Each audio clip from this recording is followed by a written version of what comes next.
Baik, selamat siang Bapak. Perkenalkan saya Dr. Ivo yang menjaga poliklinik di hari ini. Kau boleh tahu dengan Bapak siapa? Hendrik. Oke, Bapak Hendrik, baik ya. Pak, di hari ini saya akan melakukan pemeriksaan telinga ya berdasarkan keluhan Bapak. Mungkin pada saat nanti saya melakukan pemeriksaan ada rasa kurang nyaman karena saya ada sedikit menarik dan juga ada sentuhan kulit baik dari saya kepada Bapak. Apakah Bapak bersedia? Sendiri. Oke, sebelum saya melakukan pemeriksaan, saya izin untuk melakukan cuci tangan Bapak terlebih dahulu ya Pak.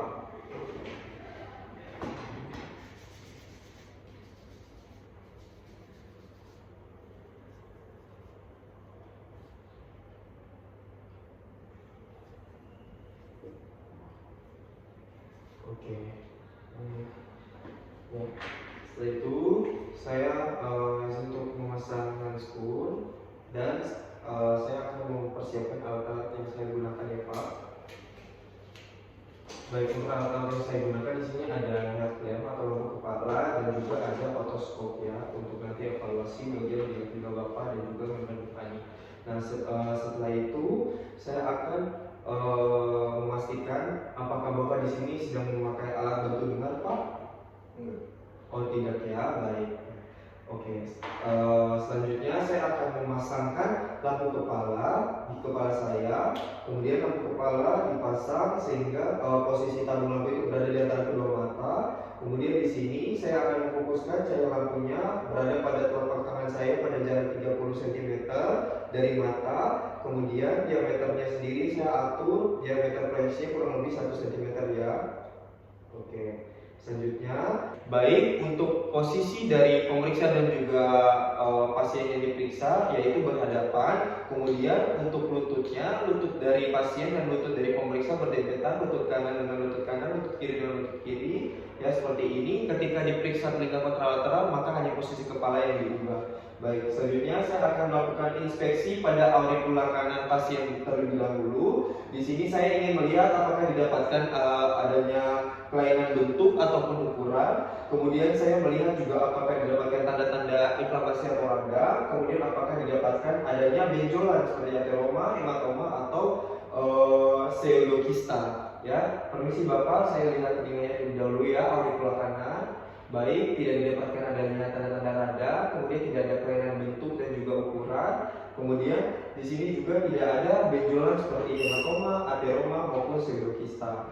Baik, untuk selanjutnya saya akan melakukan inspeksi pada liang telinga atau meatus acusticus externus dengan cara memegang aurikular kanan dari pasien menggunakan jari pertama dan kedua pada superior aurikular dan jari lainnya saya akan letakkan di planum mastoid. Kemudian aurikular dari pasien akan ditarik ke arah posterior superior untuk meluruskan meatus acusticus externus atau liang telinga daripada pasien. Permisi ya Pak, saya akan lakukan seperti ini, mohon maaf.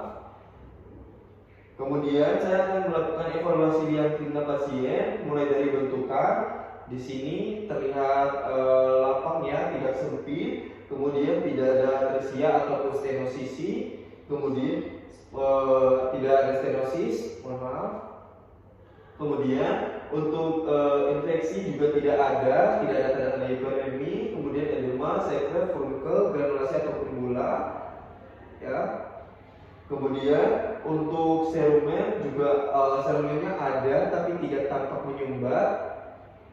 Dan untuk benda asing ataupun tumor tidak ada ya.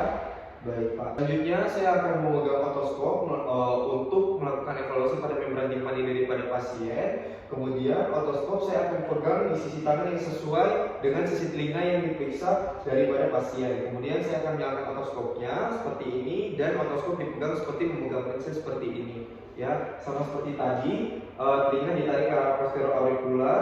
Kemudian saya akan melakukan evaluasi pada membran timpani. Oke.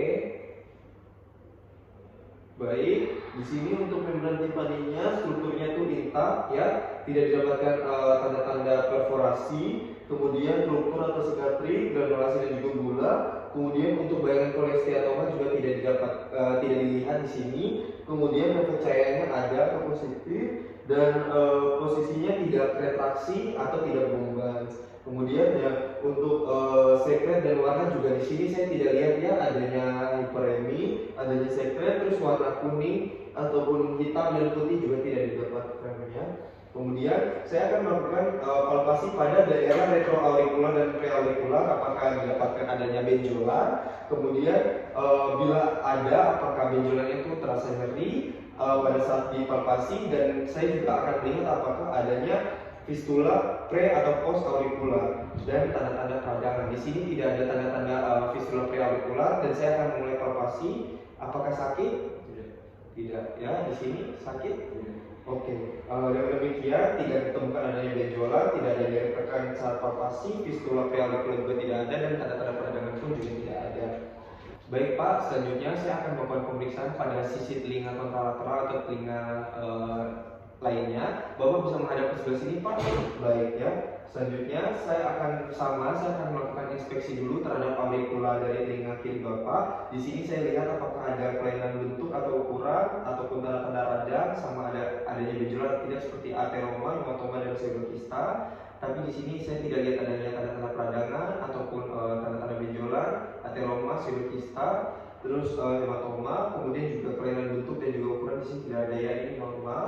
Selanjutnya saya akan melakukan inspeksi pada meatus acusticus externus atau telinga dengan cara memegang aurikula dari telinga kiri pasien menggunakan jari pertama dan kedua, kemudian pakai tangan kiri saya, dan jari lainnya akan difiksasi di bagian plano mastoid, kemudian aurikulanya ditarik ke arah posterior superior untuk meluruskan MAS sambil saya mengevaluasi reaksinya daripada pasien.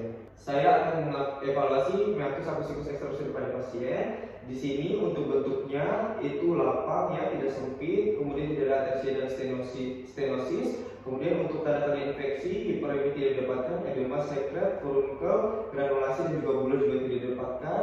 Serumennya juga ada tapi tidak menyumbat dan tidak didapatkan benda asing ataupun tumor.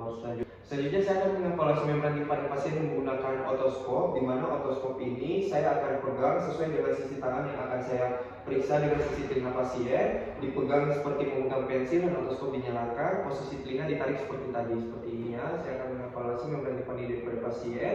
Di sini membran timpaninya intak ya, tidak dapatkan tanda-tanda perforasi, granulasi, bula, kemudian ruptur, sikatrik tidak ada, kemudian bayangan kolesteatoma juga tidak didapatkan, kemudian untuk refleks cahayanya ada atau positif, posisinya juga tidak retraksi ataupun bombas, dan untuk sekret maupun warnanya sendiri itu tidak ada hiperemi, tidak ada warna kuning, hitam ataupun putih ya. Kemudian saya juga akan melakukan hal yang sama, yaitu palpasi pada daerah retroaurikular dan preaurikular untuk melihat adanya benjolan atau tidak, kalaupun ada nyeri tekan atau tidak pada saat palpasi, dan ada fistula preaurikular atau tidak, pre atau post aurikular, dan ada tanda-tanda peradangan. Tapi di sini tidak ada fistula ya, preaurikular atau post aurikular.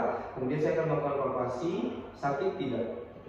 Oke, kalau kayak gini oke ya, artinya normal ya. Baik, saya akan melakukan pelaporan hasil yang telah saya periksa ya, mulai dari inspeksi aurikula tadi tidak ada kelainan bentuk ataupun ukuran ya. Kemudian untuk KAI-nya juga dalam batas normal ya, lapang, tidak ada tanda-tanda penyumbatan ataupun tanda-tanda infeksi dan lain-lain. Kemudian untuk membran timpani juga normal, intak, tidak ada kebocoran, tidak ada tanda-tanda infeksi, tidak ada bayangan kolesteatoma juga. Kemudian pada saat dilakukan palpasi retroaurikular juga tidak ada nyeri tekan dan tidak didapatkan tanda-tanda benjolan ya Pak. Oke, Bapak bisa kembali ke sini Pak.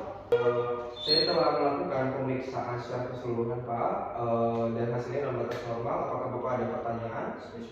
Oke, kalau Bapak tidak ada pertanyaan, saya izin untuk mencuci tangan terlebih dahulu ya, dan melepaskan sarung tangan.